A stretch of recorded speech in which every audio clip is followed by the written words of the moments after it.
Welcome to the Talking Tenancies podcast, brought to you by the Residential Tenancies Authority. I'm your host, Belinda High. Join me as we explore everything you need to know about renting in Queensland with experts from the RTA and industry. We're here to help make renting work for everyone.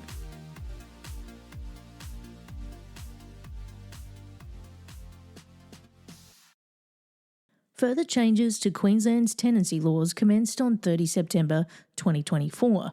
These included changes relating to maximum bond amounts, supporting evidence for claims or disputes on a rental bond by a managing party, rent payment methods, utility bills, reletting costs, and compliance changes.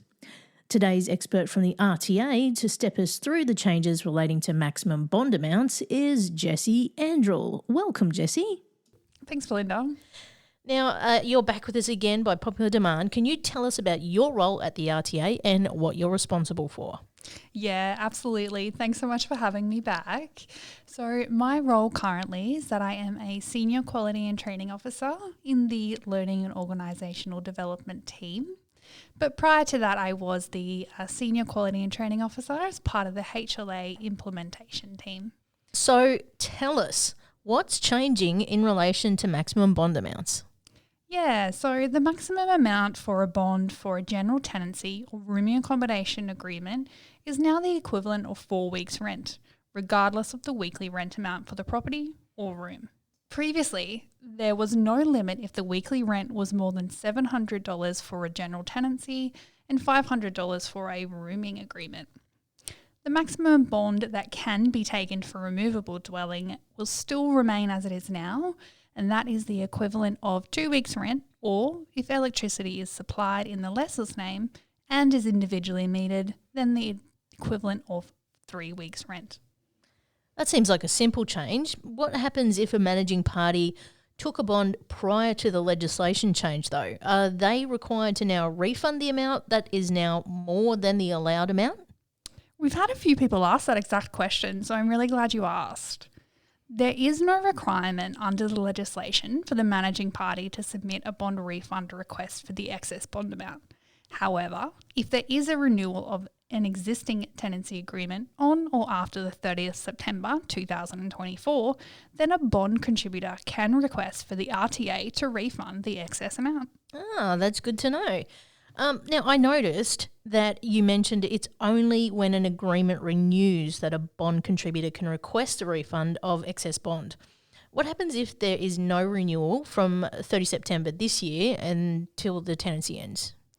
In this situation, where there is an existing agreement and it doesn't renew on or after the start date of this change to the legislation, the bond will remain as it is, and if the tenancy ends, then the tenant and property manager or owner will follow the normal bond refund process. Right. So does the excess automatically get released to the tenant in this situation and only the balance available to be claimed through the normal bond process?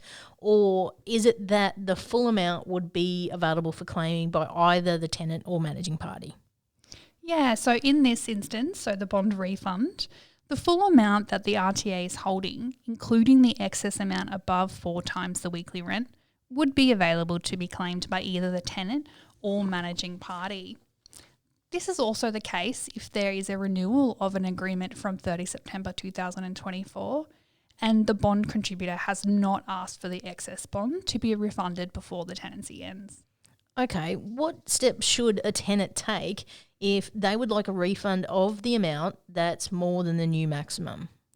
So this request needs to be submitted using the RTA's excess bond refund request form. We also refer to it as the RTA Form 4B. Some important requirements to be aware of before completing the forms are: the current bond must be more than equivalent of 4 weeks of the current rent. The tenant must not be moving to a new property. The tenancy must not have ended, and the signature of all bond contributors must be on the form. This process doesn't start the usual RTA notice of claim process, where the manager or owner is advised of the tenant's claim. This is because the legislation says the funds must be released to the tenant if there is an excess amount, and they request for the RTA to release the excess to them when an agreement is being renewed from the 30th September 2024. What are the important pieces of information that a tenant must make sure they provide? The excess bond refund request, so that Form 4B, asks for specific pieces of information about the tenancy, including the rental bond number, current weekly rent amount, and the date the tenancy was renewed. It also asks for information about the tenants, including current contact information and bank account details.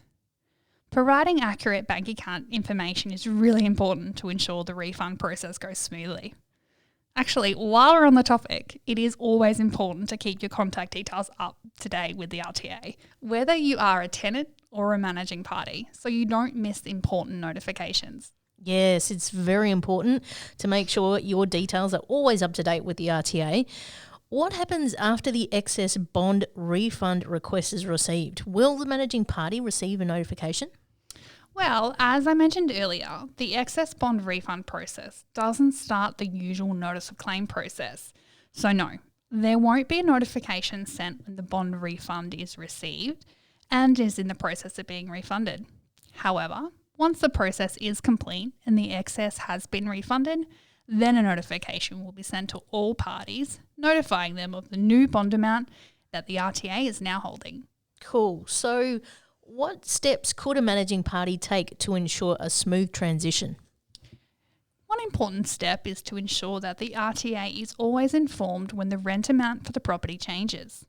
This is so we can update it on the bond record and know what the maximum bond amount is. If you are a managing party, you can check the rent amount that the RTA has on the bond by using the bond search function online. If it's not the correct amount, then please, we encourage you to email or call the RTA to have it updated.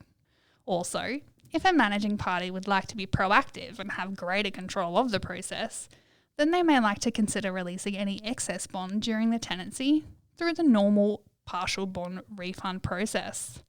To do this, they should use the paper bond refund form, so Form 4, write "Do not finalise" at the top of the form, and then specify just the excess amount to be refunded in the relevant field.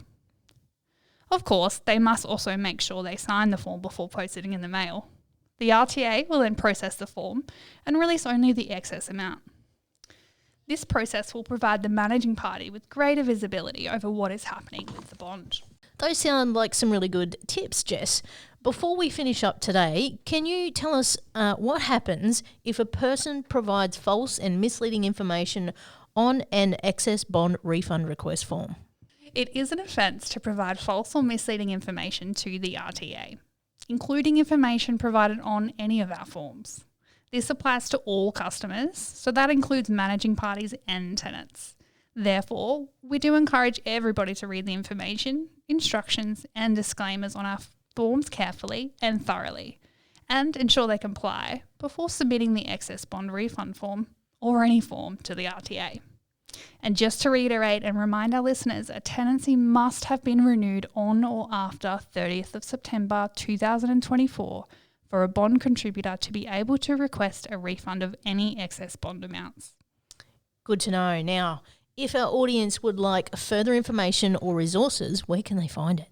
As always, we would encourage people to start by visiting our RTA website. There is plenty of information on there to assist people before, at the start of, and during, and at the end of a tenancy. This includes frequently asked questions, fact sheets, short videos, and webinars. Yes, and podcasts like this. The RTA website has so much helpful information. Thank you, Jessie, for joining us today and helping to give us all a better understanding about the changes to maximum bond amounts starting on 30 September 2024. My pleasure. Thanks for having me. Thank you for listening to the Talking Tenancies podcast. For more information about the Residential Tenancies Authority, visit rta.qld.gov.au.